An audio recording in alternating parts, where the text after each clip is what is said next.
ನಾನು 33 ವರ್ಷದಿಂದ ಇಲ್ಲಿ ಇದು ನಡೆಸ್ತಾ ಇದ್ದೆ. ವೆಜ್ ಬೋಂಡನೂ ಇದೆ, ಎಗ್ ಬೋಂಡನೂ ಇದೆ. ನನಗೆ ಎಗ್ ಬೋಂಡ ಅಂತ ತುಂಬ ಇಷ್ಟ. ಇಲ್ಲಿ ಮೊಟ್ಟೆ ಬೋಂಡ, ಆಮೇಲೆ ವೆಜ್ ಬೋಂಡ, ಮೊಟ್ಟೆ ಆಮ್ಲೆಟ್, ಎಗ್ ಬುರ್ಜಿ.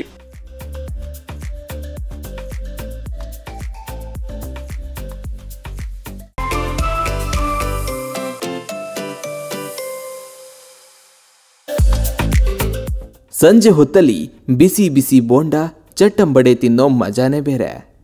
ನಾವಿವತ್ತು ಪರಿಚಯಿಸಲು ಹೊರಟಿರುವುದು ಕುಂದಾಪುರದಲ್ಲಿ ದಂಪತಿಗಳಿಬ್ಬರು ಕಳೆದ 33 ವರ್ಷಗಳಿಂದ ಜನರಿಗೆ ರುಚಿಕರ ಬೋಂಡ, ಆಮ್ಲೆಟ್ ಹೀಗೆ ಬೇರೆ ಬೇರೆ ತಿನಿಸುಗಳನ್ನು ನೀಡುತ್ತಾ ಬಂದಿರುವ ಜಾಗವನ್ನ. ಇಲ್ಲಿ ಒಮ್ಮೆ ಬೋಂಡ ತಿಂದರೆ ಮತ್ತೆ ಮತ್ತೆ ತಿನ್ನೋಣ ಅಂತ ಅನ್ನಿಸುವುದಂತೂ ಖಂಡಿತ. ಕುಂದಾಪುರದ ಹೊಸ ಬಸ್ ನಿಲ್ದಾಣದ ಬಳಿ ರಸ್ತೆ ಬದಿಯಲ್ಲಿ ಇರುವ ಈ ಬೋಂಡ ಶಾಪ್ನಲ್ಲಿ ಬೇಯಿಸಿದ ಮೊಟ್ಟೆ, ಮೊಟ್ಟೆ ಬೋಂಡ, ಚಟ್ಟಂಬಡೆ ಸೇರಿದಂತೆ ಬಗೆ ಬಗೆಯ ತಿನಿಸುಗಳು ಸಿಗುತ್ತೆ.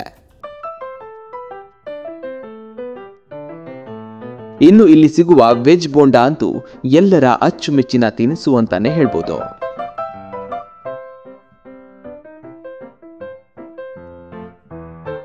ನನ್ನ ಹೆಸರು ಜೋದಸ್ಕಾರ್ವಿ. ನಾನು 33 ವರ್ಷದಿಂದ ಇಲ್ಲಿ ಇದು ನಡೆಸ್ತಾ ಇದ್ದೆ ಗಾಡಿ ಅಂಗಡಿ. ಇಲ್ಲಿ ಸಿಕ್ಕುದಂತಂದರೆ ಬೇಯಿಸಿದ ಮೊಟ್ಟೆ, ಆಮ್ಲೆಟು, ತರಕಾರಿ ವಡೆ, ಮಸಾಲೆ ವಡೆ, ಆಮೇಲೆ ಮೊಟ್ಟೆ ಬೋಂಡ ಅಂಥೇಳಿ ಸಿಗ್ತದೆ. ಆದರೆ ಮತ್ತು ತುಂಬ ಜನ ಇಷ್ಟಪಟ್ಟಿದ್ದವರು ಅಂದರೆ ಇದು ಮಸಾಲೆ ವಡೆ ಇಷ್ಟಪಡುತ್ತಾರೆ. ಮತ್ತು ಇದು ತರಕಾರಿ ಇದು ಬೋಂಡ ಅಂತ ಮಾಡ್ತದೆ, ಅದಕ್ಕೆ ತುಂಬ ಇಷ್ಟಪಡುತ್ತಾರೆ ಜನ. ಜಾಸ್ತಿಯಾಗಿ ಹೋಗೋದಂದರೆ ಮೊಟ್ಟೆ ಬೋಂಡ ಅಂತ ಹೋಗ್ತದೆ ನಮ್ಮದು ಜಾಸ್ತಿಯಾಗಿ.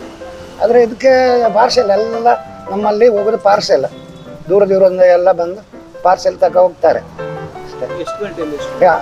ಸಾಯಂಕಾಲ 6 ಗಂಟೆಯಿಂದ ರಾತ್ರಿ 9:30ವರೆಗೆ ಮಾಡ್ತೇನೆ ಅಷ್ಟೇ.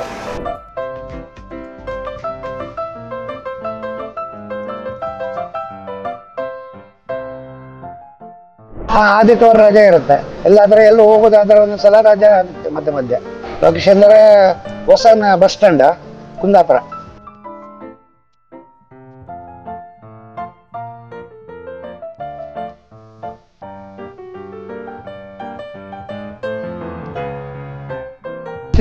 ಓಕೆ, ತುಂಬ ಚೆನ್ನಾಗಿದೆ. ಇವರು ತುಂಬ ವರ್ಷಗಳಿಂದ ಮಾಡ್ತಿದ್ದಾರೆ ಇಲ್ಲಿ. 33 ವರ್ಷಗಳಿಂದ ಮಾಡ್ತಿದ್ದಾರೆ ಇಲ್ಲಿ.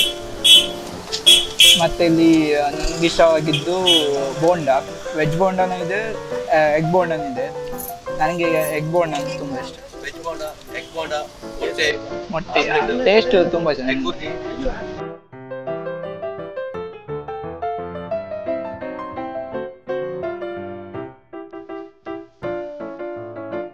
ಇವರು ಸುಮಾರು 33 ವರ್ಷದಿಂದ ಈ ಅಂಗಡಿಯನ್ನು ನಡೆಸ್ತಾ ಇದ್ದಾರೆ. ಇಲ್ಲಿ ಮೊಟ್ಟೆ ಬೋಂಡ, ಆಮೇಲೆ ವೆಜ್ ಬೋಂಡ, ಮೊಟ್ಟೆ ಆಮ್ಲೆಟ್, ಎಗ್ ಬುರ್ಜಿ, ಎಲ್ಲ ಥರದ ತರಕಾರಿ ಇದೆ ಮತ್ತು ಮೊಟ್ಟೆ ಆಮ್ಲೆಟ್ ಥರ ಎಲ್ಲ ಐಟಮ್ ಇದೆ. ತುಂಬ ಚೆನ್ನಾಗಿರುತ್ತೆ. ಆಮ್ಲೆಟ್ ಮಾತ್ರ ಸೂಪರ್ ಆಗುತ್ತೆ.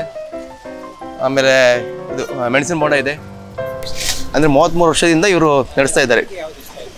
ನಮಗೆ ಇಷ್ಟ ಆದಂದರೆ ಇದು ಎಗ್ ಬುರ್ಜಿ ಮತ್ತು ಮೊಟ್ಟೆ ಬೋಂಡ ತುಂಬ ಇಷ್ಟ ಇದೆ. ನಾವು ಸುಮಾರು 15-16 ವರ್ಷದಿಂದ ಇಲ್ಲಿ ತಿಂತಾ ಇದ್ವಿ.